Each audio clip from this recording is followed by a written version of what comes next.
बुरा है, लेकिन रियलिटी आज की यही है। सैलरी आती है, स्विगी, ज़ोमैटो, ईएमआई, नेटफ्लिक्स में चली जाती है और हाथ में क्या बचता है? नेक्स्ट मंथ देखेंगे वाला एटीट्यूड, है ना? बहुत लोग पूछते हैं मुझसे कि मैं सबसे ज़्यादा कहाँ इन्वेस्ट करता हूँ? मेरे कौन से इन्वेस्टमेंट हैं जिसने मुझे सबसे ज़्यादा रिटर्न कमा के दिए हैं? तो आज 5 ऑप्शंस बताने वाला हूँ, जिसमें वो एक है जिसने मुझे सबसे ज़्यादा पैसे कमा के दिए हैं, सबसे ज़्यादा मैं इन्वेस्ट करता हूँ। मेरा ऑल टाइम फेवरेट इन्वेस्टमेंट, आज वो बताऊँगा। और साथ में ये भी बताऊँगा कि अगर कोई 10,000 15,000 कमाने वाले हैं, तो वो लोग भी कैसे इन्वेस्टर बन सकते हैं? बड़ी संपत्ति कैसे बना सकते हैं छोटी कमाई होने के बावजूद? कमाई भले ही 10,000 रुपए महीना हो, लेकिन थोड़ा-थोड़ा इन्वेस्ट करके करोड़पति कैसे बना जा सकता है? लेकिन ये बोरिंग लेक्चर नहीं होगा। एंटरटेनिंग वे में आपको समझाऊँगा। देखो, सिखा तो दूँगा, लेकिन मज़ा भी आपको दूँगा। मज़ा दूँगा तो इसको गलत तरीके से मत लेके जाना, मतलब सिखाते हुए अच्छे तरीके से समझाऊँगा। अब क्योंकि फ़ाइनेंस को मैं देखता हूँ बोरिंग बना दिया गया है। हैं? नंबर्स में ज़्यादा बातें की जाती है, कन्फ्यूज़ होते हैं लोग।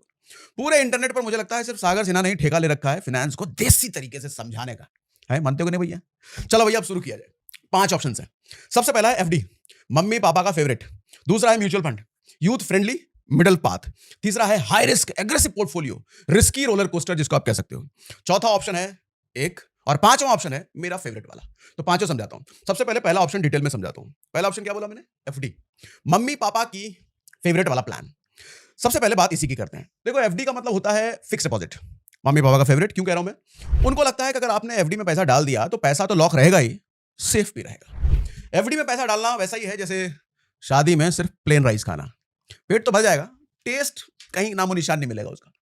अब डेटा दिखाता हूं। 10,000 की सैलरी में से मान लो आपने 30% बचा लिया, यानी कि 3,000 रुपए बचा लिया और उसको पर मंथ एफडी में डाला। 6% के आसपास रिटर्न पर ईयर मान लो आप।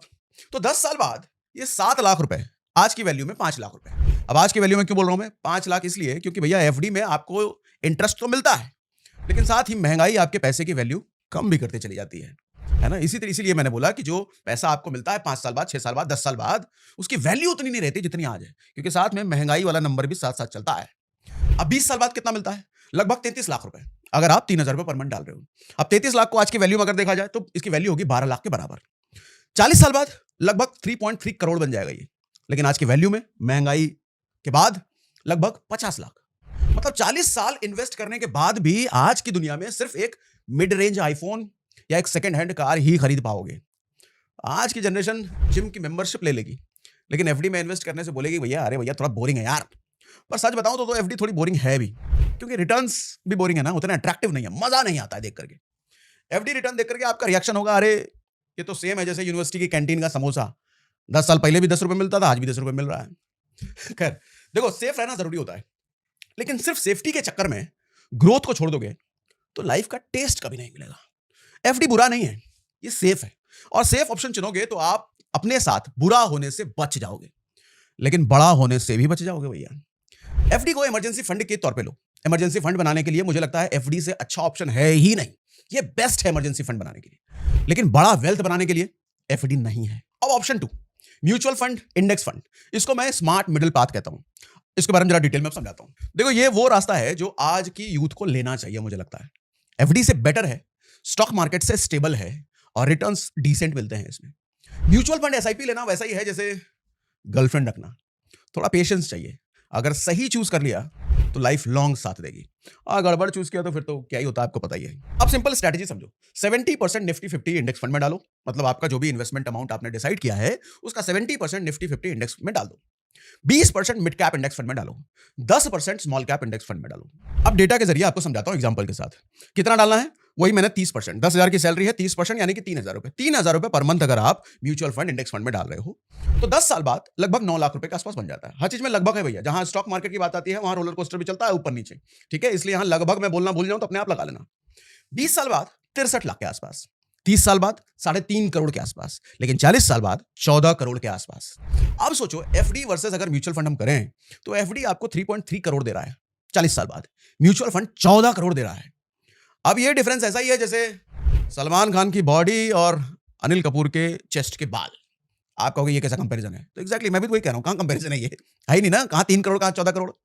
अब और बात सुनो, देखो, डिसिप्लिन बोरिंग होता है, लेकिन बोरिंग डिसिप्लिन ही आपको रिच बनाता है, ये बात भी सच है।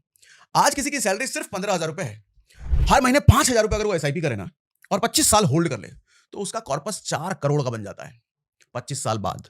सेम समय में उसका दोस्त अगर कोई एफडी करता है, उसके पास सिर्फ 70 लाख होंगे, ये डिफरेंस है पेशेंस का और डिसिप्लिन का। अब बात करते हैं ऑप्शन 3 की, हाई रिस्क वाला पोर्टफोलियो। देखो रिस्की पोर्टफोलियो की जब हम बात करते हैं ना, तो ये रोलर कोस्टर प्लान होता है। इसमें रोलर कोस्टर में क्यों कह रहा हूं, आप झूलते हो भैया, कभी ऊपर नीचे ऊपर नीचे ऊपर नीचे, ऐसा टाइप। तो इसमें 70% पैसा मैं कहता हूं स्मॉल कैप फंड में डालो, ये ज्यादा रिस्की एसेट होते हैं। 20% पैसा मिड कैप फंड में डालो, ये बीच वाले होते हैं। 10% पैसा निफ्टी 50 में डालो, ये ज्यादा सेफ वाले होते हैं। मैंने इस बार उल्टा कर दिया, पिछले वाले ऑप्शन में मैंने सेफ ऑप्शन में ज्यादा रखा था, इस बार मैंने रिस्की ऑप्शन में ज्यादा रखा है। ये वैसा ही है जैसे पबजी खेलना लेकिन बिना हेलमेट लगाए, मजा भी आएगा और डर भी लगेगा। अब डेटा एग्जांपल के साथ समझाता हूं। 10 साल बाद अगर ऐसा करते हो तो 13 लाख रुपए बन जाते हैं, 20 साल बाद 1 करोड़ बन जाते हैं, 30 साल बाद 6.7 करोड़ बन जाते हैं और 40 साल बाद 40 करोड़ बन जाते हैं। अब सोचो, एफडी सेम पीरियड में आपको 3.3 करोड़, म्यूचुअल फंड 14 करोड़ और हाई रिस्क वाला म्यूचुअल फंड अगर ये पोर्टफोलियो बनाते हो आप तो 40 करोड़। अब एक बात समझना, ये प्लान उन्हीं के लिए है जिनके पास दो चीजें हैं, टाइम और मजबूत दिल। क्योंकि जब मार्केट 30% गिरेगा ना चाचा, तो आपको लगेगा आप किडनी बेचना ही पड़ेगा, कोई ऑप्शन नहीं है। आजकल लोग क्रिप्टो में मीम कॉइन्स पे बेट कर लेते हैं, डॉज कॉइन, सीबा, पर एसआईपी में 500 डालने से डरते हैं। इसीलिए मैंने बोला अगर डर लगे तो याद रखना, रिस्क लेने वाले ही हिस्ट्री बुक्स में लिखे जाते हैं। और वॉरेन बफे का सिंपल फंडा ये है कि be fearful when others are greedy and be greedy when others are fearful. Small cap same logic पर चलता है। अब चौथे ऑप्शन पर आते हैं, ये बड़ा और ज्यादा मजेदार है, क्रिप्टो। सुन के मजा आया क्या? हाँ जी भैया, ये हाई रिस्क वाला है, लेकिन हाई रिस्क के साथ हाई ड्रामा भी है इसमें। देखो क्रिप्टो का मतलब होता है 24 घंटे 7 दिन खुला रहने वाला स्टॉक मार्केट, जहां नींद भी दुश्मन है और इलॉन मस्क का ट्वीट भी भगवान है। क्रिप्टो में पैसा लगाने का मतलब होता है टिंडर पे ट्रू लव ढूंढना, मिल भी सकता है और हार्ट ब्रेक भी हो सकता है। अब सब कुछ समझाता हूं। देखो क्रिप्टो रिस्की है, रेगुलेशंस क्लियर नहीं है, लेकिन क्रिप्टो ने पिछले डेकेड में इनसेन रिटर्न दिए हैं। एग्जांपल बताऊं, बिटकॉइन 2010 में सिर्फ 1 रुपए का था, आज 1 करोड़ का एक बिटकॉइन है। सोचो 1 रुपए का बिटकॉइन आज 1 करोड़ का बिटकॉइन बन चुका है। कितने साल में? 2010 से 2025, 15 साल में। दुनिया में ऐसा कोई भी इन्वेस्टमेंट एसेट बताओ जो 15 साल में 1 रुपए का 1 करोड़ बना दिया। बिटकॉइन मिलेगा, अकेला राज कर रहा है। इथेरियम 2015 में 20 रुपए का था, आज 4 लाख रुपए से ज्यादा की प्राइस है एक इथेरियम की। अब एग्जांपल समझाता हूं। एक लड़के ने 2016 में 5,000 रुपया, कितना? 5,000 रुपया बिटकॉइन में डाला था और आज उसके पास 5 करोड़ से ज्यादा की वैल्यू है। 5,000 रुपए बन गए 5 करोड़। लेकिन उसी टाइम किसी ने गलत मीम कॉइन ले लिया होगा ना, सब जीरो। अगर आपकी सैलरी देखो 10,000 रुपए है ना, तो क्रिप्टो में ज्यादा मत डालो, लेकिन 5 से 10% जरूर डालो, यानी कि 500 से 1,000 रुपए महीने। बाकी एफडी करो, एसआईपी करो, सेल्फ इन्वेस्टमेंट में फोकस करो। ठीक है भैया, तो आज क्रिप्टो में भी एसआईपी आप कर सकते हो। अब एक बात समझिएगा कि आज की जनरेशन ना पबजी स्किन्स और आईफोन कवर पे 2,000 रुपए यूं खर्च कर देगी, लेकिन उनको बोलो भैया बिटकॉइन में 500 रुपए महीने का एसआईपी करो, तो ये कहेंगे भाई रिस्की है। आप कमेंट में मुझे आप बताओ, क्या आपने कभी क्रिप्टो खरीदा है, बिटकॉइन, इथेरियम या मीम कॉइन में इन्वेस्ट किया है, और आपने कितना प्रॉफिट या लॉस किया है? मैं इसलिए ये सवाल पूछ रहा हूं कि जब आपने अगर बहुत पहले 3-4 साल 5 साल पहले इन्वेस्ट किया होगा और आपने मोटा रिटर्न तो निश्चित कमाया होगा, तब जाके इन लोगों को पता चलेगा भैया पैसा बनता है। लेकिन हाँ ध्यान रहे, अगर मैं कह रहा हूं कि पैसा बनता है तो रिस्की एसेट भी है ये। शॉर्ट टर्म में आपको 80% तक का ड्रॉप देखने को मिलता है, मतलब 80% पोर्टफोलियो आपका नीचे भी जाता है, ये भी होता है। लेकिन लंबे समय में बात ये सच है, पैसा बना है लोगों का। अब 5वें ऑप्शन पे आते हैं। 5वां ये ऑप्शन है जो मेरा बेस्ट इन्वेस्टमेंट है, सबसे बड़ा फंडा, इन्वेस्ट इन योरसेल्फ। देखो दुनिया का सबसे बड़ा कंपाउंडर, सबसे ज्यादा कंपाउंड करने वाले, मुझे लगता है आप खुद हो। आप 10,000 की सैलरी कमाते हो, 3,000 बचाते हो, उसमें से कुछ एफडी, कुछ एसआईपी, लेकिन कम से कम मैं कहता हूं 1,000 से 1,500 ना खुद पे खर्च करो। ऑनलाइन कोर्सेज लो, बुक्स खरीदो, फ्रीलांसिंग टूल्स लो, साइड बिजनेस के एक्सपेरिमेंट करो, नेटवर्किंग इवेंट में जाओ, अरे कुछ भी करो। ये सब के सब आपकी इनकम को मल्टीप्लाई करने में काम करेगा। स्किल्स पे खर्च करना ऐसा है जैसे जिम जाना, 6 महीने तक कुछ दिखेगा नहीं, आपको लगेगा पैसा खराब कर रहे हैं, लोग भी बोलेंगे, पड़ोसी भी बोलेंगे, दोस्त भी करेंगे, क्या ये कर रहा है, क्यों पैसा खराब कर रहा है, समय खराब कर रहा है। बट 5 साल बाद लोग पूछेंगे भाई सप्लीमेंट कौन सा लिए थे, जैसे जिम में बॉडी बनाने के बाद 5 साल बाद पूछते हैं ना, डब्बे खा के बॉडी बनाया होगा, सप्लीमेंट लेके बॉडी बनाया होगा, लोग पूछेंगे कौन सा डब्बा लिए थे। लेकिन हकीकत तो सिर्फ आपको पता होगी। तो आज की जनरेशन 2,000 के स्नीकर्स खरीद लेती है, लेकिन 500 की किताब खरीदने बोलो तो उनके तोते खुल जाते हैं, भैया 500 की किताब बहुत महंगा है। अरे आईफोन के लिए 2,000 पर मंथ की ईएमआई भर देंगे, मगर फ्यूचर में आईफोन का बड़ा शोरूम खोलने लायक बनना है, उसके लिए 2,000 की एसआईपी नहीं करेंगे। अब एक एग्जांपल दूं, मैंने खुद अपनी लर्निंग पर बहुत खर्च किया है, किस किस के कोर्स लिए, किस किस के सेमिनार में गया, कितने यूट्यूब वीडियोस देखे, कहीं पे खूब सारा पैसा लगाया, कहीं पे खूब सारा समय लगाया और कहीं पे दोनों लगाया।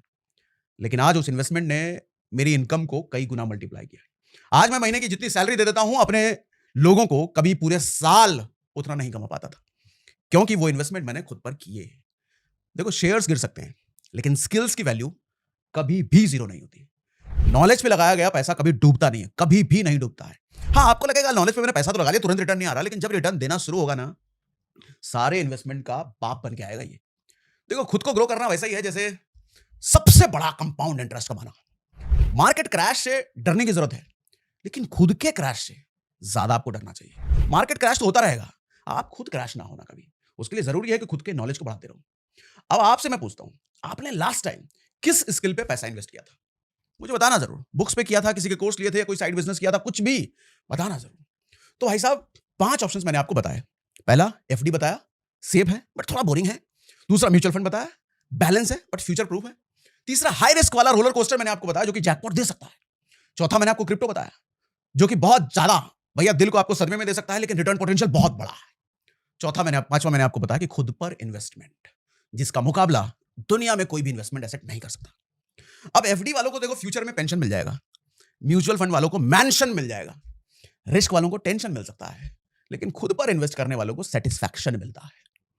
सैलरी छोटी हो सकती है, लेकिन सोच कभी छोटी मत रखना, क्योंकि सैलरी फ्यूचर डिसाइड नहीं करती। आपकी आपकी आपकी जो माइंडसेट है ना, वो डिसाइड करेगा आपका फ्यूचर। और याद रखो, रील से तो टाइम पास होगा, लेकिन एसआईपी से लाइफ पास होगा। ईएमआई से हेडेक बनेगा, लेकिन इन्वेस्टमेंट से रेस्पेक्ट मिलेगा। तो अगर आपको यह लगा कि आपकी सैलरी छोटी है, तो याद रखो, सैलरी छोटी है पर ड्रीम बड़ा होना चाहिए। और हाँ, सब कुछ फ्री में सिखाते हैं, सब कुछ फ्री में देते हैं अब तक। और मैं कभी नहीं कहता वीडियो शेयर करने के लिए, लेकिन कहता हूं ऐसे वीडियो जब मैं बात करूं ना यूथ के लिए, तो शेयर जरूर किया करो भैया। भारत में यूथ 35% से ज्यादा है, और इनको अगर हमने सही दिशा दे दिया ना, तो देश बदल जाएगा। तो अगर सच में देश की चिंता है, यूथ की चिंता करना जरूरी है। यूथ बदल गया तो देश बदल जाएगा। इसलिए ऐसे वीडियोस शेयर इतना करो कि जितना आज तक कभी कोई वीडियो किया ही नहीं।